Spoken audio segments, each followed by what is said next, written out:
Факультет құрылған уақытынан бастап күні бүгінге дейін Ақтөбе облысы тұтастай алғанда Қазақстанның батыс өңірінде тарих, география, туризм, дінтану салалары бойынша нарық сұранысына орай әлеуеті жоғары, бәсекеге қабілетті жетекші мамандар дайындайтын университеттің іргелі факультеттері қатарында білім беру, ғылымды дамыту және тәрбие беру қызметін жүзеге асырып келеді.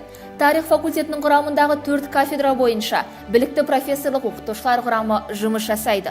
Оның ішінде 5 ғылым докторы, 32 ғылым кандидаты, 14 магистр. Оқытушылар арасында Қазақстан Республикасының білім беру ісінің үздіктері, құрмет орденінің иегерлері бар.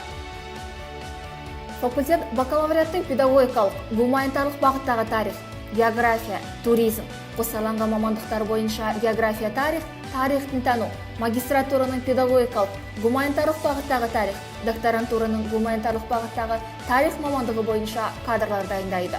Құдайберген Жұбанов атындағы Ақтөбе өңірлік университетінің тарих факультетінің 2-ші курс студентімін. Мен осы университетке түскеніме өте қуаныштымын. Менің осы білім мен ғылымға деген құштарлығымды артып, әрі қарай мені талаптандыратын осы жоғары оқу орнына алғысымды білдіремін. Факультет студенттері қос дипломдық білім алу, академиялық ұтқырлық бағдарламасы негізінде Қытай, Польша, Түркия, Болгария, Ресей Федерациясында білім алады.